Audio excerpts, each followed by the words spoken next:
अस्सलाम वालेकुम, सत श्री अकाल, नमस्ते दोस्तों, कैसे हैं आप लोग। दोस्तों आपको बता दें कि 5-6 खबरें हैं जिसके बारे में पूरी तरह से मैं बताऊंगा आपको।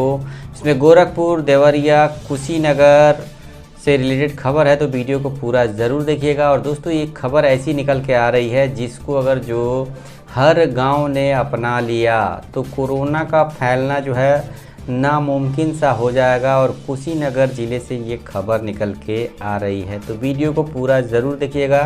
क्या है पूरा मामला उसके बारे में भी आपसे बताऊंगा। तो वहीं दोस्तों आपको बता दें कि यूपी से एक अच्छी खबर ये निकल के आ रही है कि कोरोना वैक्सीन लगवाने के लिए जो एक योगी सरकार ने एक निर्णय लिया है कि आधार कार्ड, आपने देखा होगा कि जो प्रदेश में रहते हैं लोग, दिल्ली, मुंबई, हरियाणा, पंजाब, कोलकाता, चाहे कहीं भी भारत में रहते हैं, तो ज़्यादा दिन रहने की वजह से वहीं का आधार कार्ड भी बनवा लेते हैं। लेकिन जब ऐसी महामारी आती है तो लोग भाग के अपने घर पे ही आते हैं। ऐसे में खबर ये निकल के आ रही है कि अगर जो वैक्सीन लगवाना है तो आधार कार्ड की ज़रूरत नहीं होगी। आप इंडिया के हो, कहीं के भी हो, तो आप यूपी में वैक्सीन लगवा सकते हो। और दोस्तों आपने देखा होगा कि कई खबरों में सुना भी होगा, पढ़ा भी होगा कि कोरोना से जो लोग ठीक हो रहे हैं उनके अंदर एक नई बीमारी निकल के आ रही है जिसका नाम बताया जा रहा है ब्लैक फंगस। तो ये बड़ी ही ख़तरनाक बीमारी है और इसके बारे में मैं तो यही कहूँगा कि आसमान से गिरे और खजूर पे अटके, वो वाली कहावत आपने सुनी होगी कि इतनी भयानक बीमारी कोरोना से लड़ के आदमी अच्छा हो रहा है, बढ़िया होने के बाद से ये बीमारी उसको हो रहा है ब्लैक फंगस नामक। और इसमें सबसे बड़ी दिक्कत क्या है दोस्तों कि इस बीमारी में आँखों में जो है लाल होने का ख़तरा है और आँखों में तकलीफ़ होने का ख़तरा है। और कुछ ऐसे ब्लैक फंगस बन रहे हैं जो कि नाक के थ्रू होते हुए, आँख के थ्रू होते हुए दिमाग पे पहुंचने का ख़तरा है।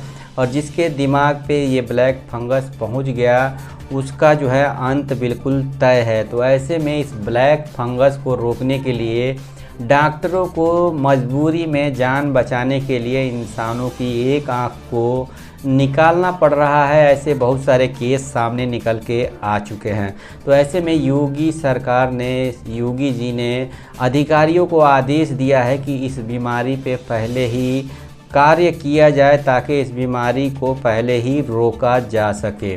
और वहीं दोस्तों आपको बता दें कि गोरखपुर में आपको पता ही है कोरोना का मामला जो है पर डे निकल रहा है और हालात जो है ठीक नहीं हैं। तो ऐसे में एक अच्छी खबर ये निकल के आ रही है कि बोइंग, यानी कि बोइंग जो विमान बनाती है कंपनी, बोइंग विमान बहुत ही बड़े साइज़ का विमान होता है। तो जो ये कंपनी बनाती है उस कंपनी ने गोरखपुर में 200 कोरोना बेड अस्पताल बनाने का पेशकश किया है और उसके लिए ज़मीनों का चयन हो रहा है। तो बहुत ही जल्दी 200 बेड कोरोना मरीजों के लिए बनकर तैयार हो जाएगा, जो कि बोइंग विमान बनाने वाली कंपनी की तरफ से ये बनाया जाएगा। वहीं दोस्तों आपको बता दें कि इसी बीच में एक खबर ऐसी भी निकल के आ रही है कि गोरखपुर में आज से खुल जाएंगी शराब की दुकानें। आप समझ सकते हैं, शराब की दुकानें आज से खुल जाएंगी। यही की ज़रूरत ढेर रहा हुए महामारी में। और दोस्तों आपको बता दें कि इससे जो है 80 करोड़ रुपए का महीने का फ़ायदा होगा। तो इसी की ज़रूरत ज़्यादा थी और बाकी सब की तो ज़रूरत आपको पता ही है। और वही गोरखपुर से ही एक और ख़बर ये निकल के आ रही है, इस महामारी में भी लोग शांत रहने को बिल्कुल भी तैयार नहीं हैं। गोरखपुर में बारात में डीजे पर एक गाने को डांस, मतलब आपने देखा होगा कि फरमाइशी गाने चलते हैं और डीजे बजता है। तो ऐसे में एक गाने पे डांस को लेकर 2 गुटों में पत्थर, ईंटें सब चल गए। तो इस कोरोना में भी लोग बाज आने को तैयार नहीं हैं। अब दोस्तों आपको बता दें कि कुशीनगर से एक मामला सामने निकल के आ रहा है, जो कि खड्डा ब्लॉक से ये खबर निकल के आ रही है, जहां से ये खबर निकल के आ रही है कि वहाँ के गांव में ऐसा सिस्टम कर दिया गया है कि गांव के चारों तरफ आपने देखा होगा जो मेन रोड होता है उस पे बैरिकेटिंग कर दी गई है तबीयत से।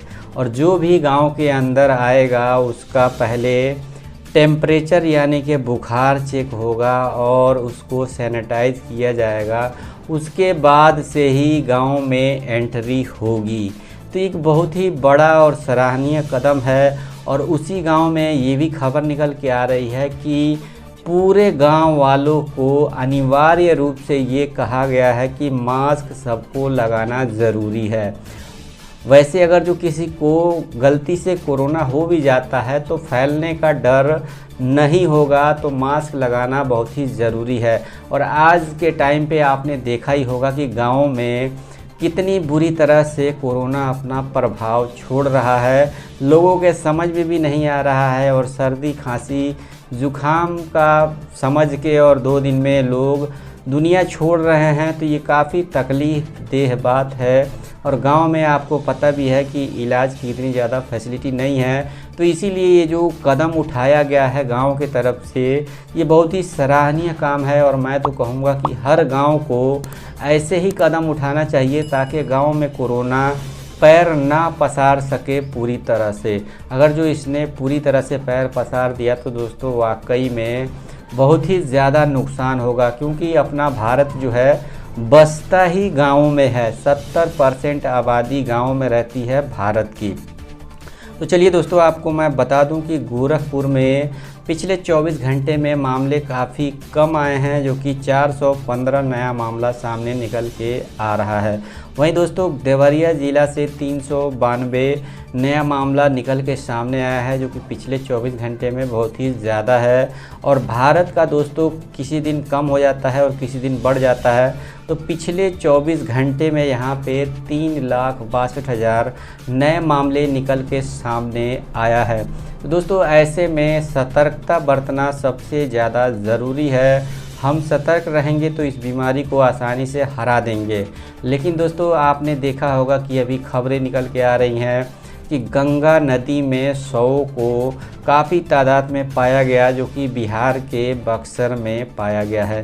तो दोस्तों आप सोच सकते हैं कि कितना भयावह इस टाइम जो है मंजर हो चला है। राज्य जो है एक दूसरे को ब्लेम कर रहे हैं कि तुम्हारे यहाँ का है तो तुम्हारे यहाँ का है। ऐसे में खबरें ये भी निकल के आ रही है कि बिहार की पुलिस ने एक मलाह को पकड़ लिया है रंगे हाथ 100 को पानी के बीच में फेंकते हुए। और हालात इतने बदतर हैं दोस्तों कि इंसानों को, जो कि हम लोग उचित नहीं समझते हैं, लेकिन इंसानों के जिस्म को जानवर नोच नोच के खा रहे हैं और ऐसी तस्वीरें देखने को मिल रही हैं। तो दोस्तों कमोबेश हालात ये है कि लोगों के पास अंतिम संस्कार करने के लिए पैसे नहीं हैं। आपने देखा होगा कि काला बाजारी हर चीज़ में है, हर चीज़ में है। अपना भारत जो है इस मामले में सबसे आगे है। काला बाजारी में जो है बहुत ही ज़्यादा लोग एक्टिव हो जाते हैं जब भी कोई ऐसा मामला सामने निकल के आता है। लकड़ियों के दाम, हर चीज़ के दाम एकदम हाई हो जाता है। दवाइयों के दाम, आपने सुना होगा कि रेमडेसिविर का दाम कितना ज़्यादा ऊंचा करके लोगों ने बेचा। ऐसे में खबरें ये भी निकल के आती हैं कि नकली दवाई भी लोग असली बोल के बेच देते हैं। तो ऐसे गिद्धों का क्या, जो कि इंसानों के जान पे ऐसे पैसे उगा के किस काम में आएगा। तो दोस्तों ये थी 5-6 छोटी बड़ी जानकारी। और आज ईद था। हमारे गल्फ़ देश में जितने भाई बहन रहते हैं उन सबको ईद का मुबारकबाद। और जो भारत में है उन सबको मैं एडवांस में ईद मुबारक बोलना चाहूँगा, क्योंकि कल यहाँ पे भी ईद की नमाज़ पढ़ी जाएगी। दोस्तों मिलते हैं किसी और ख़बर के साथ। अपना ख्याल रखें, मास्क ज़रूर लगाएं। और रिक्वेस्ट करना चाहूँगा, अगर जो चैनल पे नए हैं तो चैनल को सब्सक्राइब ज़रूर करें। वीडियो देख लेते हैं और चैनल को सब्सक्राइब नहीं करते हैं तो सब्सक्राइब ज़रूर करें। आपके ज़िला जवार का मैं भी हूँ और आपके सपोर्ट के बिना हम कुछ नहीं हैं। मिलते हैं। जय हिंद, जय भारत। दुआओं में याद रखिएगा।